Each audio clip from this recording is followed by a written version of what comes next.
Baik, kembali lagi di channel Teguh Story. Apa kabar teman-teman semuanya? Yang jelas dalam keadaan sehat, tetap semangat dan optimis dalam meraih prestasi.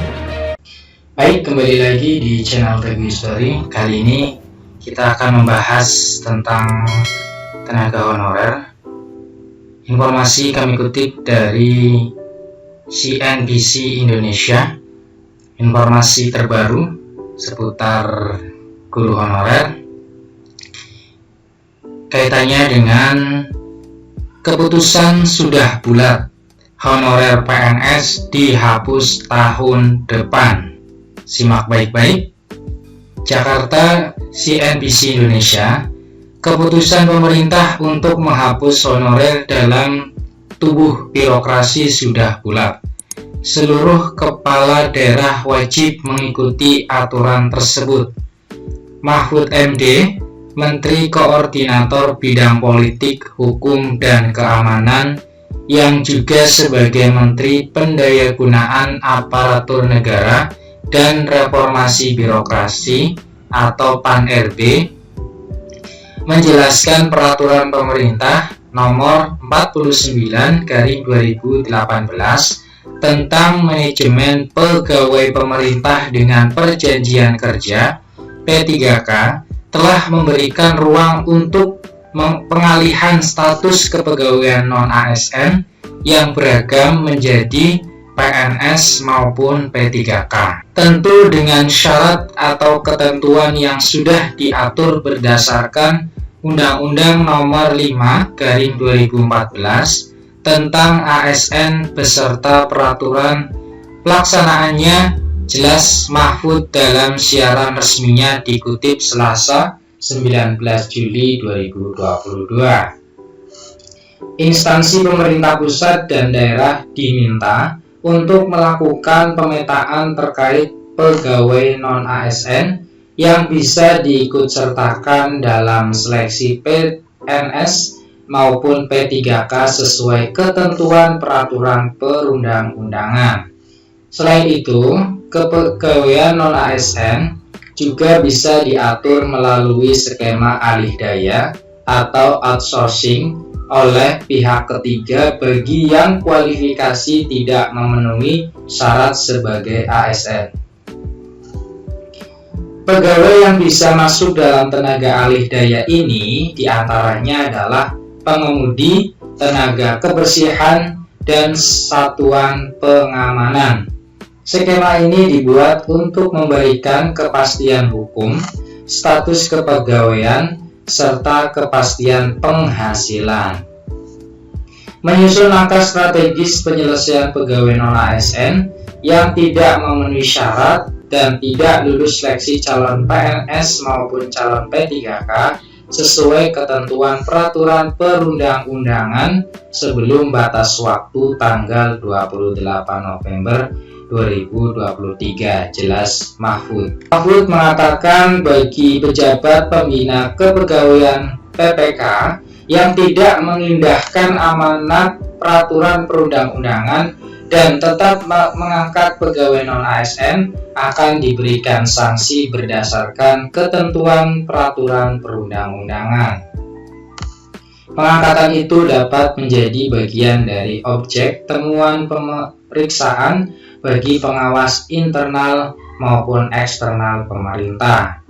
Salah satu sanksi bagi PPK atau kepala daerah yang masih melakukan perekrutan non-ASN berarti yang bersangkutan dipandang tidak melaksanakan kewajiban sebagaimana pasal 67 huruf B Undang-Undang Nomor 23/2014 tentang pemerintah daerah, yaitu menaati seluruh ketentuan peraturan perundang-undangan.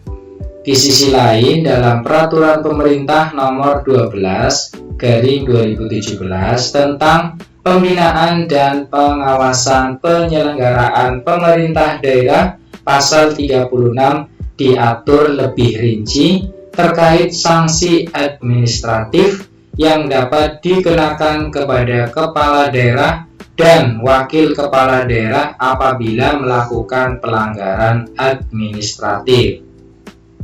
Berdasarkan ruang lingkup pembinaan umum tersebut, kepala daerah yang melakukan penolakan terhadap penghapusan pegawai honorer dapat dilakukan pembinaan oleh Menteri Dalam Negeri selaku pembina umum dalam lingkup kepegawaian pada perangkat daerah. Jelas Mahfud.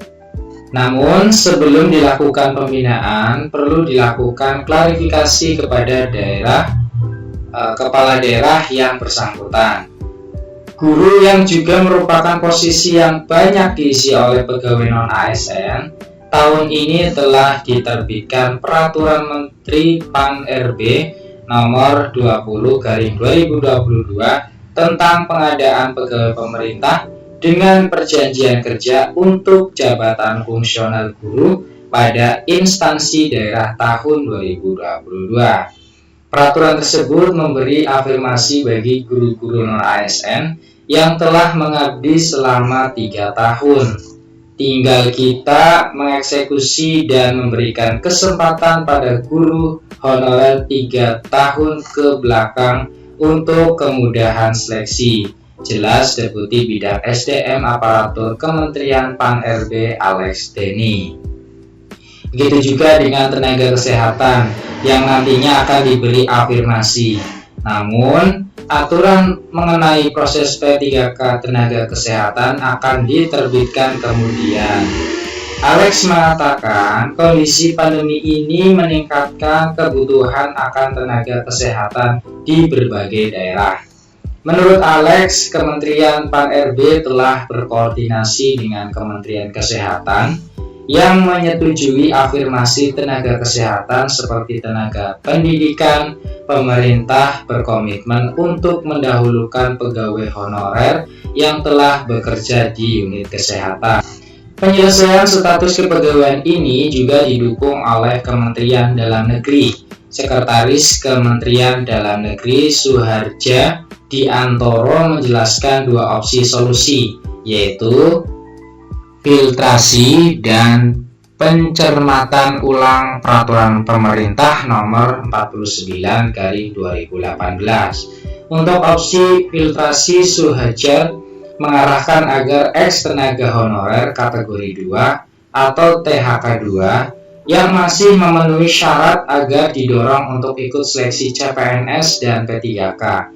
Sementara bagi THK 2 yang tidak lulus CPNS dan P3K akan didorong mengikuti seleksi P3K afirmasi. P3K afirmasi adalah kebijakan khusus atau diskresi bagi honorer kedua agar dapat diangkat menjadi P3K dengan syarat khusus. Kebijakan ini berlaku selama 4 tahun sampai dengan tahun 2026. Jelas Suharja. Demikian informasi terkait dengan keputusan sudah bulat honorer PNS dihapus tahun depan. Semoga menjadi bahan referensi ya untuk teman-teman semuanya. Tetap semangat dan optimis, insya Allah semuanya akan diangkat menjadi P3K. Terima kasih, see you next time. Assalamualaikum warahmatullahi wabarakatuh.